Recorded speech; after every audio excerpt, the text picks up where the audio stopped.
रामकृष्ण हरी सगळ्यांना. मी तुमचा लाडका आदिनाथ आपल्या यूट्यूब चॅनलवरती स्वागत करतो. त्याचं नाव आहे आनंद इथे आहे. ओके, आपण आनंद तर घेऊ भगवंताच्या नामामध्ये, कीर्तनामध्ये, भजनामध्ये, हरिपाठामध्ये. पण तोच आनंद आज जर आपण बघायला गेलोत, महाराष्ट्र असेल किंवा पूर्ण भारत असेल, तर भारतामध्ये आता सध्याची परिस्थिती काय आहे? मुलीवरती अत्याचार चालू आहेत, आपल्या बहिणीवरती, राईट, कोणाच्या मुलीवरती, कोणाची मुलगी असेल, कोणाची बहीण असेल, राईट, काही असेल, कोणाची आई असेल, त्यांच्यावरती जे अत्याचार चालू आहेत त्याविषयी एक सुंदर असा लेख लोकमत पेपरमध्ये आलेला मी वाचला आणि तो इतका सुंदर होता की मला वाटलं त्याचा एक व्हिडिओ बनवावा आणि तुम्हाला पण तो लेख ऐकवावा. इतका सुंदर लेख आहे, सगळ्यांनी व्हिडिओ पूर्ण बघा आणि तो लेख ऐका, ज्याच्यामध्ये इतकं सुंदर सांगितलेलं आहे कशाप्रकारे मुलींनी सक्षम बनावं लागेल, कायदे कशाप्रकारे आपले सक्षम झाले पाहिजे, त्यासाठी काय केलं पाहिजे, सगळ्या गोष्टी या ठिकाणी सांगितलेल्या आहेत. तर बघा, मुलींचे पंख छाटून त्यांना काच महालात कोंडणार. हेडिंग काय होती त्या न्यूजची?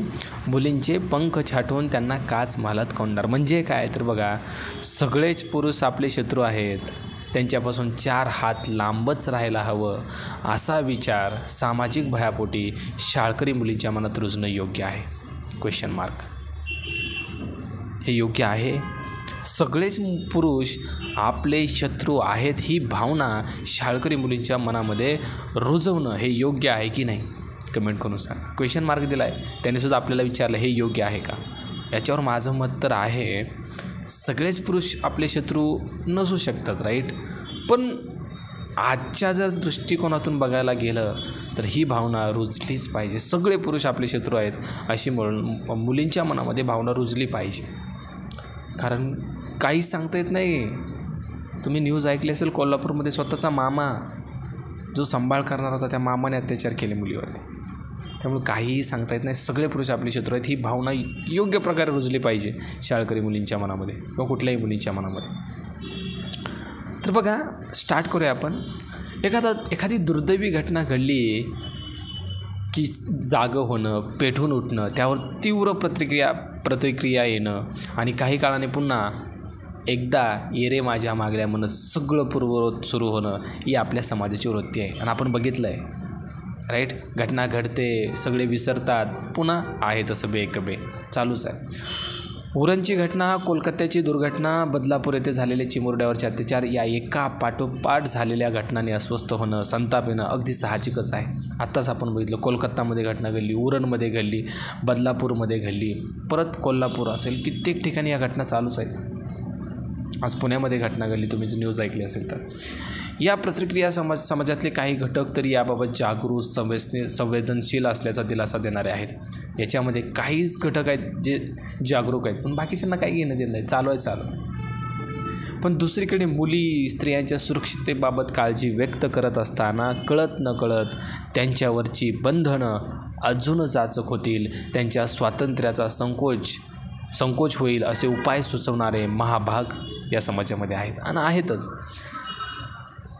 त्यांनी केलेल्या अगम्य सूचना ऐकल्या, वाचल्या की काळजी अजून गडद होते. बहुसंख्य वृत्तवाहिन्यांची पोर्टल्स, यूट्यूब चॅनल यावरच्या अशा दुर्घटना संदर्भातल्या बातम्या, खालच्या प्रतिक्रिया चिंताजनक वाटतात. अशा घटनांनंतर समाजात निर्माण होणारी भयग्रस्तता शेवटी मुलींच्या स्वातंत्र्यावर, मोकळेपणावर घाला घालणारी ठरते. हे दुर्दैव आहे.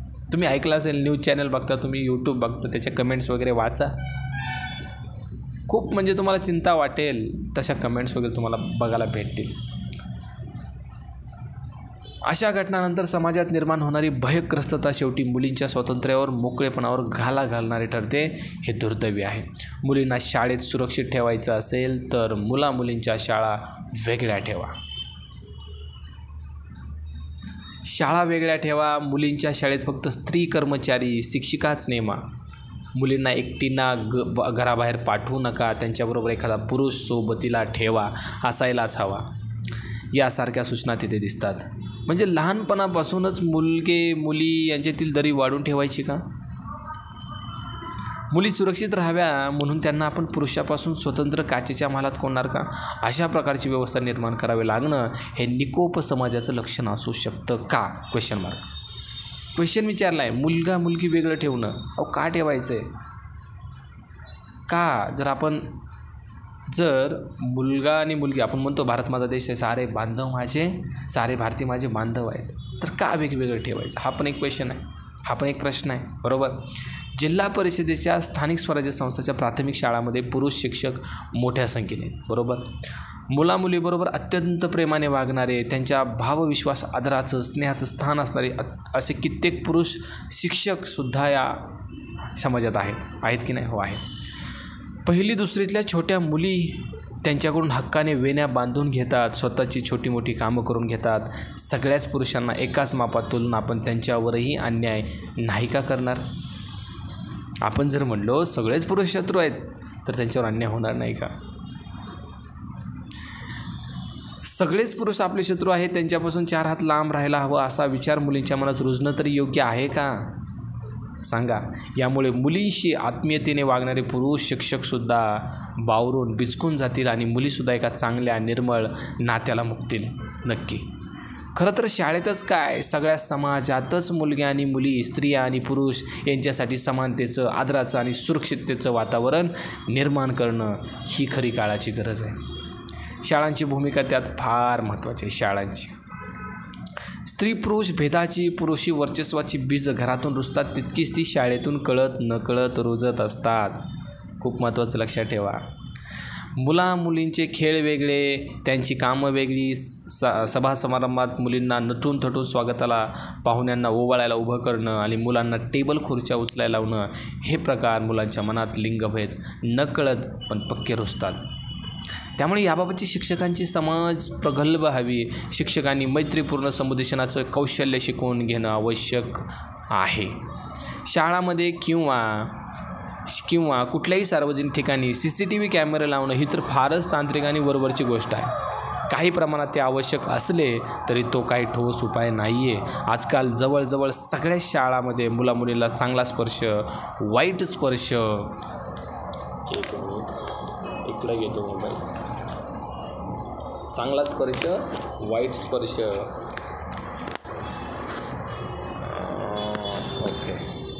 ओके चांगला स्पर्श, वाईट स्पर्श याबद्दल माहिती दिली जाते. पण आता 3-3.5 वर्षांच्या मुलीवर सुद्धा बळजबरी व्हायला लागली, तर या सगळ्या गोष्टी सांगण्याचं वय अजून किती कमी करत जायचं तुम्हीच सांगा. कडक कायदे, त्यांची योग्य अंमलबजावणी, पालक शिक्षकांना त्या कायद्यात सखोल माहिती, या गोष्टी आवश्यक आहेतच. त्या इतकीच आवश्यक गोष्ट आहे ती म्हणजे पालक, शिक्षक, विद्यार्थी यांच्यामधला समन्वय, त्यांच्यामधला संवाद. हा संवाद इतका दृढ आणि प्रभावी हवा की विद्यार्थ्यांना कोणतीही गोष्ट शिक्षक पालकांच्यापर्यंत पोहोचण्यात भीती आणि संकोच वाटली नाही पाहिजे, एवढा त्यांचा संवाद पाहिजे. मुलींना कसं वाढवावं, त्यांच्यावर संस्कार कसे करावेत याबद्दलचे उपदेश, स्त्रीचं दैवतीकरण, या सगळ्या गोष्टीमधला फोलपणा, त्यातला ढोंगीपणा आता पुरे झाला. आपल्या सभोवताली असलेल्या मुलग्यांना, पुरुषांना माणूस बनवणं आणि स्त्रियांचा माणूस म्हणूनच आदर करणं हेच शिकवण्याची अत्यंत गरज निर्माण झालेली आहे. मुलांबरोबर मोकळा संवाद, लैंगिक शिक्षणाची गरज, इंटरनेटवरच्या मुलांच्या वावरबद्दलचा सजगपणा, या गोष्टी फार महत्त्वाच्या आहेत. मुलांना ज्या सहजपणे मोबाईल भेटतो आहे, इंटरनेटच्या माध्यमातून पोर्नोग्राफी बघायला मिळते, ते खूप भीतीदायक आहे. त्यातून निर्माण होणाऱ्या लैंगिक विकृती, बलात्काराच्या वाढत्या प्रमाणाचं फार मोठं कारण आहे. स्त्री पुरुष सहअस्तित्व, सहजीवन असणारच आहे. ते सुदृढ निरोगी करणं ही काळाची गरज आहे आणि त्यासाठी नव्या पिढीला तयार करणं ही सगळ्या समाजाची जबाबदारी आहे. It takes a village to raise a child, हे आपण विसरता कामा नये. खूप मोलाचा संदेश दिला आहे. काय केलं पाहिजे, कशाप्रकारे या गोष्टी कमी होतील, कशाप्रकारे संवाद वाढला पाहिजे शिक्षकांचा, मुलांचा, पालक म्हणून आपलं कर्तव्य काय आहे, एक माणूस म्हणून आपलं कर्तव्य काय आहे, सगळ्या गोष्टी या लेखमध्ये लिहिल्यात. खरंच सगळे पुरुष शत्रू आहेत का हो?